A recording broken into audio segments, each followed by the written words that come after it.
Outstanding. Scio, that was the little pocket molecular scanner that I busted, Scio is the first molecular sensor that fits in the palm of your hand. has responded.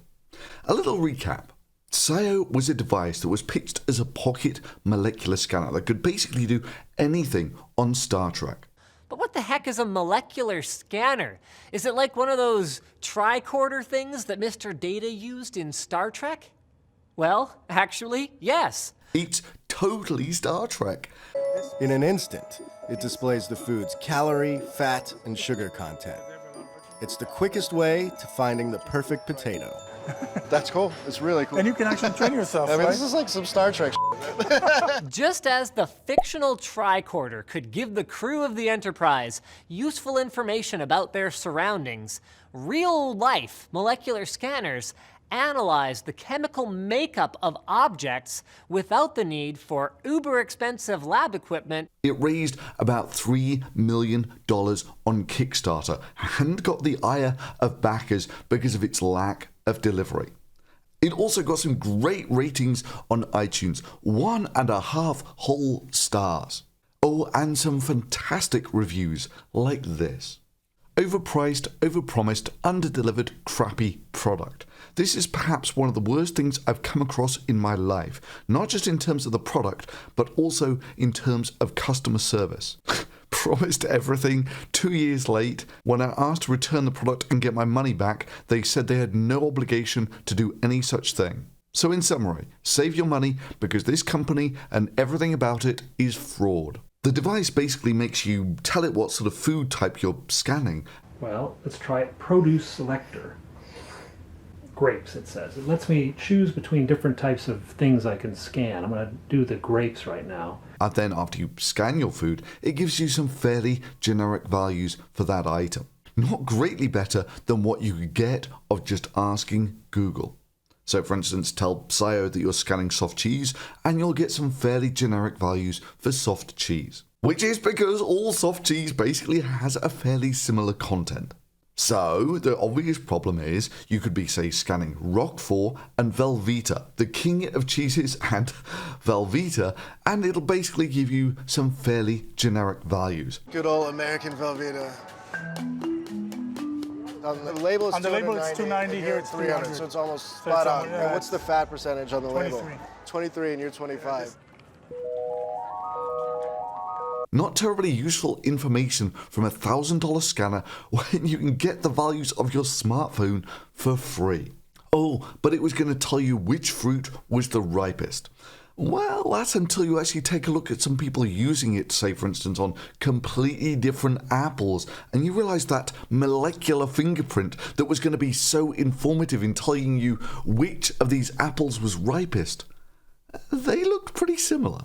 You can see on here that it's scanning, and then it gives you a little bit of information, and this is the spectral fingerprint of that particular apple. And of course, if you were to scan a completely different type of apple, I'm sure it's going to have an incredibly unique molecular fingerprint. Again, going to come up to there, a little press,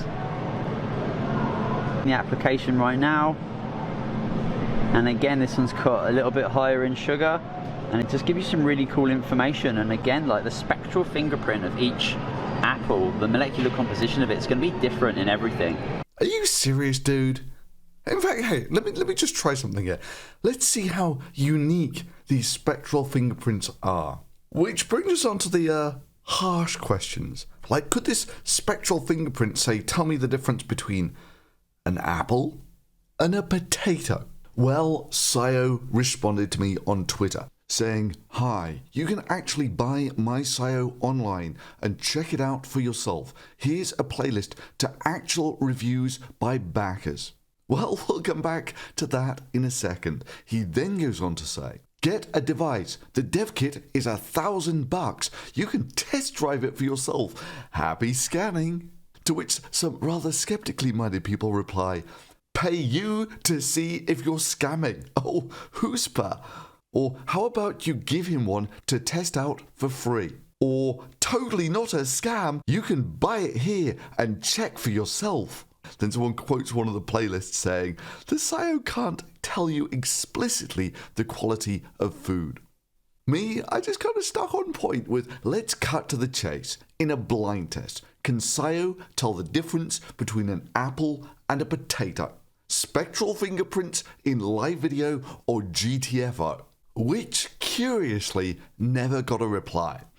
Well, maybe not so surprising. You see, turns out that I've got a spectrometer with a better spectral range than this Scio spectrometer. And this is what the scan of an apple and a potato look like in the near infrared. In the near infrared, it looks almost exactly like an orange.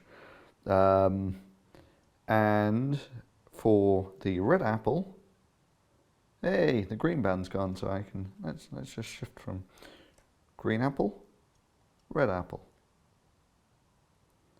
And both of them look basically identical in this portion of the spectrum. And let's just for giggles do a potato. And surprise, shock and horror, there's the single one absorption band for basically everything. Yeah, I think there might be a reason why there was never a reply to this tweet. But let's take a look at this great playlist that was going to vindicate Scio. Remember, the recommendation for this playlist came from Scio themselves. So this is the remarkable playlist that's going to completely vindicate Scio, consisting of an amazing 12 videos. The first one of which concludes like this. While the Scio can't explicitly tell you the quality of food, it's a step in the right direction to empowering consumers to help them make more informed decisions about what they put in their pocket. Hardly a ringing endorsement. The second one is just some weird video about some guy doing something with putting discs in the sun. Test the spectrographic fingerprint of 2 different Blu-ray discs over time. Let's try Scio Run, point the blue string, which isn't even in English. Good. Has a fantastic rating. to scan small objects. I don't even know a comment from Scio. Then Then we get into the testimonials. These are going to be the ones that really vindicate Scio. Now these go back a long way. These go back to 2015. Scio Lab and learn how to develop material sensing applications. And behind me in the room you can see a lot of people who are innovating and trying out new applications. Yeah, and that's how good they are at mixing music. Anyway. Which materials So, let's see what they've got to say. can be scanned, which ones can't, what the limitations are. And I've had some good surprises and found some things that are going to be tough. But I'm generally very excited by it. Right, so these are the testimonials from 2015. The mere fact that really not a lot's happened since then is maybe a bit of a warning.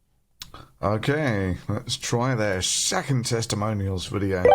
It's large spectrometers for oil analysis, and I was impressed with the size of this. Curiosity is, can I use it for some of the analysis I used to do with large machinery? So that was what hooked me. I found Scio.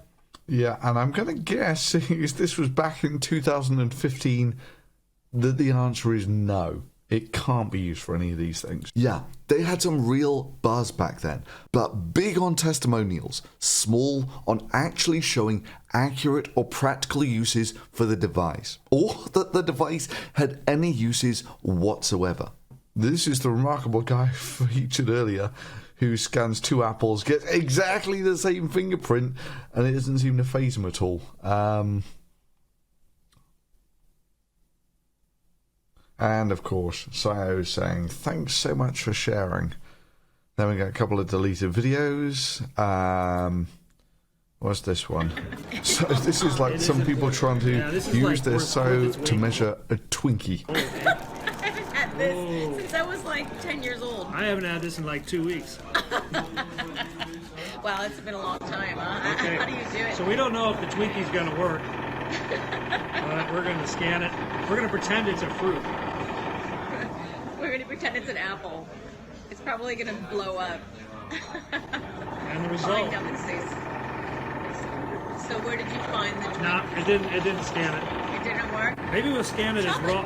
It's chocolate. We can scan it as chocolate. Yeah. So not Eat it, everything's no in the way. database. No way, I'm not eating that. Analyzing. Oh, so you don't need to like hold it the whole time. It's analyzing. No. I think it's gonna barf. No, it doesn't recognize a Twinkie. Great. So you can only get the nutritional value if you tell it what the food type is to begin with. Then what else we got? Hallo und herzlich willkommen zu meinem nächsten video Video. in German. And then finally we have this thing. Earlier today, I stumbled upon the Chang Hong H2. I hope I'm saying it right, and my jaw dropped. Just keep watching the video and you'll see what I mean.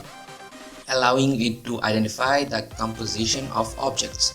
In other words, it can tell you if you are pointing the device towards a strawberry or a strawberry flavored condom.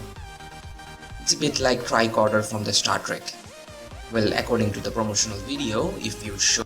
Yeah, it's not like a tricorder from Star Trek. But wow, they were thinking of putting this amazing molecular scanner onto a smartphone, essentially making it into a tricorder. I'm sure that was an amazing success. Tell you what, just for fun, let's just do a little research on that. Scio, a handheld sensor that could analyze the molecular composition of objects to help you learn more about them. At this year's CES, the company is taking the next step by integrating Scio directly into a smartphone. Yep, it's a tricorder. How much will you pay for the Spectrum phone? Well, we're looking at a converted price of about $430 when the H2 launches in China in June 2017. No word on what the price will be when it comes to the US officially in other markets later this year. Except that phone looks like it never left the drawing board in anything other than prototype form. Now, I wonder why that happened. Please be good. Please be a good one. Whoa, 27% average. I've done this 4 other times. It was always above average, but this time, when we got it on tape, I'm completely average. Which, you munchkin, means it's not very reproducible. Thank you, Scio. What a great molecular sensor, I think. Thankfully, at least some tech reviewers are not willing to give any gimmick a complete free pass. That said, I wish there were some more useful applications being showcased. I mean, no one is going to use this thing to scan fruit at the grocery store to see which piece is more ripe.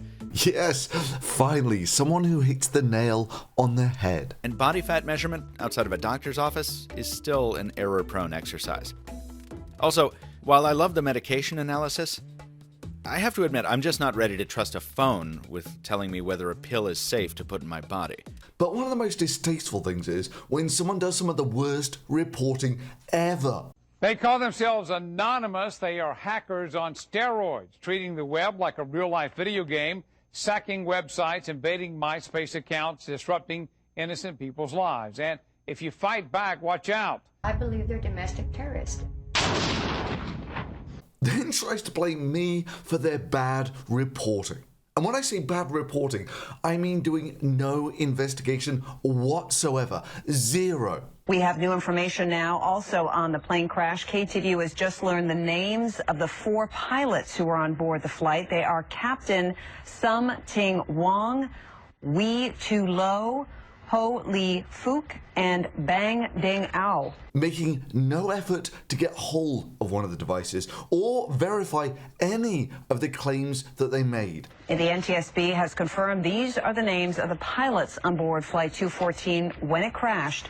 We are working to determine exactly what roles each of them played during the landing. And just reporting whatever the company said, because sure, that's going to be reliable. All right, so let's talk about Thunderfoot's thing. So Thunderfoot back at it again with another myth busted. Overall, I watched part of the video, and a lot of good points in here about these guys. Look how credible she looks. That's awesome. That just feels like an infomercial. Showing. But what the heck is a molecular scanner? Is it like one of those tricorder things that Mr. Data used in Star Trek? Well, actually, yes. Just feels like an infomercial. The reason we're bringing this up is because footage from TechQuickie was taken out of context in such a way that it appeared as though we had been sponsored by one of these molecular scanner companies and hadn't disclosed it. What? No. How? I made no implication that you were sponsored by any of these companies whatsoever. That being said, yes, your video did look like an infomercial. People think that it looks like an infomercial because it looks like an infomercial. You know, like this. Look how credible she looks. That's awesome.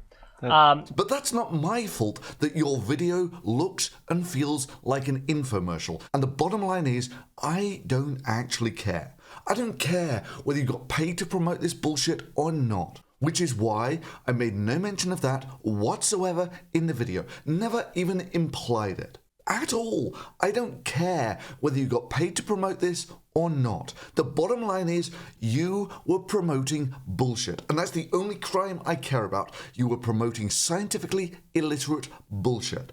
We're not entirely not at fault here. What we didn't do was validate that these particular molecular scanners, because we did bring up at least one of them in the video, we hadn't validated that they actually worked.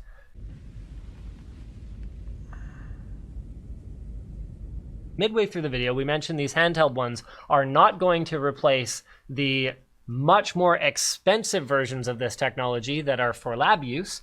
We do mention that. It sacrifices some degree of accuracy for speed and ease of use.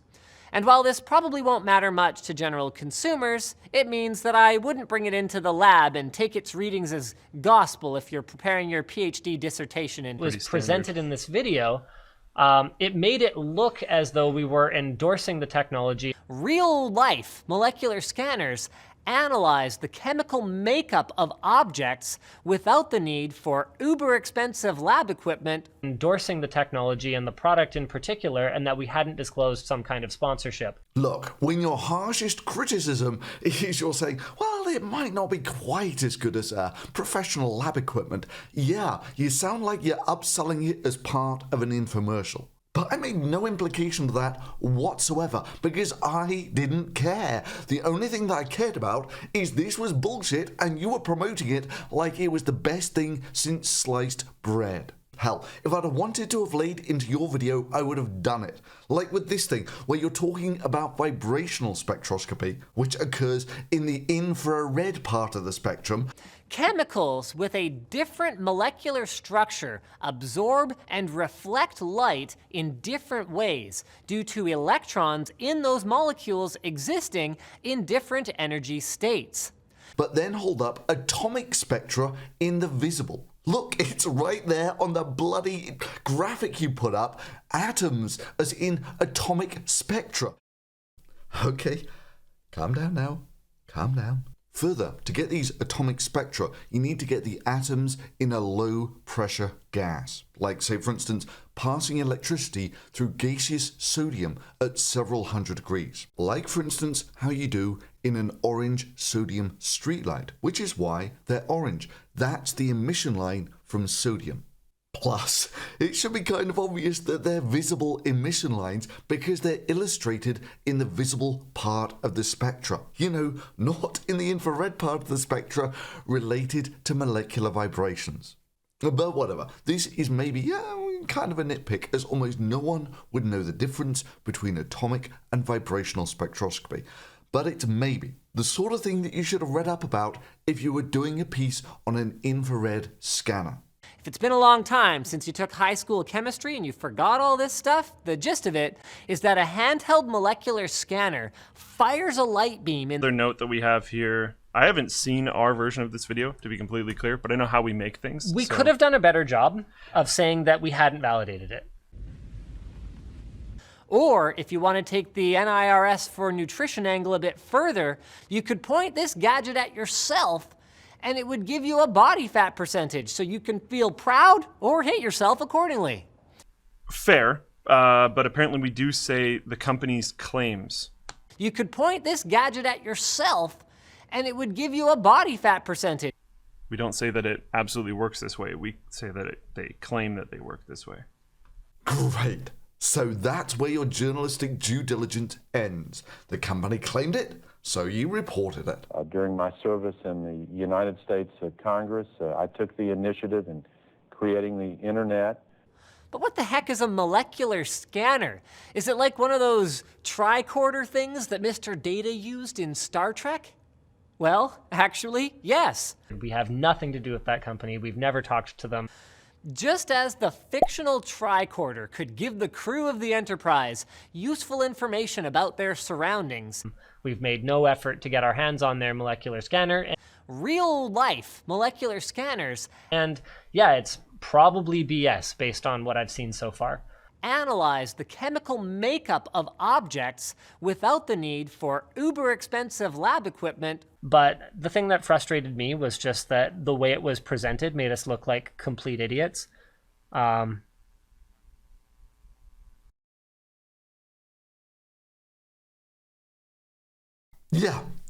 I'm here. I mean, what do you expect me to say?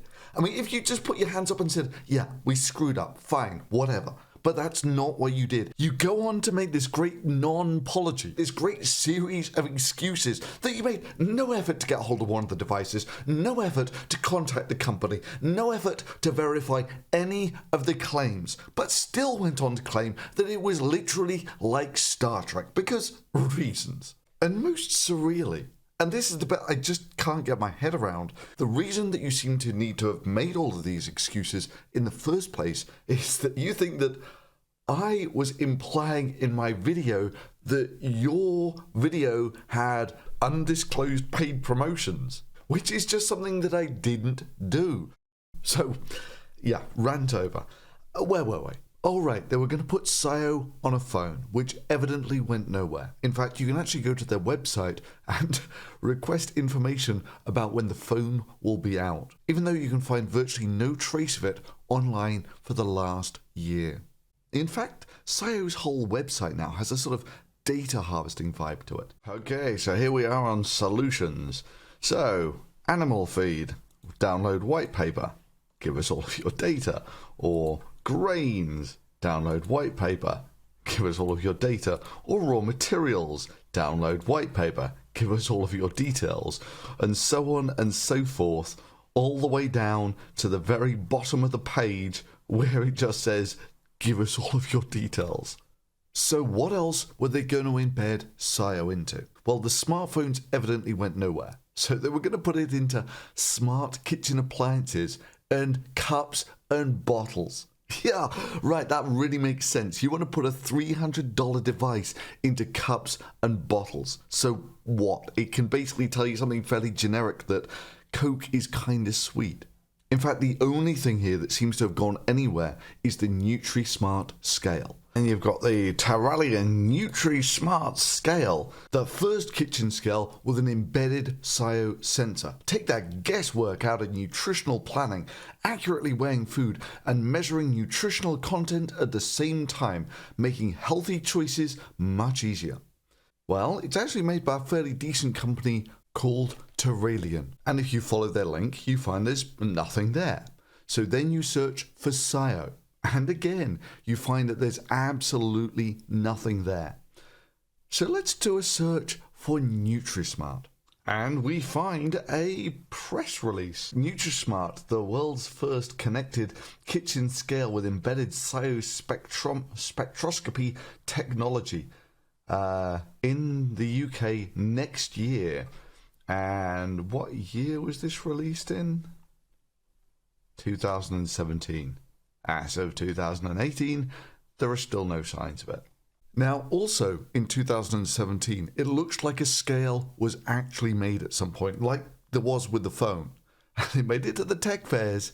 Now, in France, when people talk scales, like food scales, you think Terralian, and they've created the NutriSmart scale that promotes healthy eating. So this new technology gives you a precise analysis of the food that you're weighing right there, the calories, the fat, the protein, and so on. But there is some small silver lining here for Scio, because it turns out they weren't the dumbest idea at the 2017 CES. Well, you name it, it has it. It also has a speaker system inside of it, so it plays music to the plants and the herbs, so they're nice and happy. You can play classical, ambient, you name it, you can right there in the machine. It's a really neat device. All right, so everybody... Yeah, now if you go to Terralion or Terralian's website or whatever, you'll find that the only mention of that scale, the Nutri Smart scale, on their entire website is from an over-year-old press release. See, if I had to guess what happened, it's that the company took a hard look at the market and said, look, there are all these health freaks who will pay loads of money for a premium smart scale. So there's this scanner that claims that it can do all sorts of things about measuring food. That's cool. It's really cool. And you can actually train yourself, I mean, right? this is like some Star Trek Why don't we put one of those on our scales? And then they looked at it and worked out that it would completely price them out of the market. Wow, there's a bargain for you. Scan your strawberries to get told that they're the nutritional content of strawberries for about $400, get a digital scale for about $70, or the whole thing for about $500. Plus, all Scio really does is give you some fairly generic values for the food item you've selected, say for instance, soft cheese. So here's a brilliant idea. Why don't we just have an app that links to the smart scale, where you just tell it what you're weighing, and it gives you some fairly generic values for food like, say for instance, broccoli. Plus, it will make the smart scale $300 cheaper because you won't have this scanner in it. And so, NutriTab was born.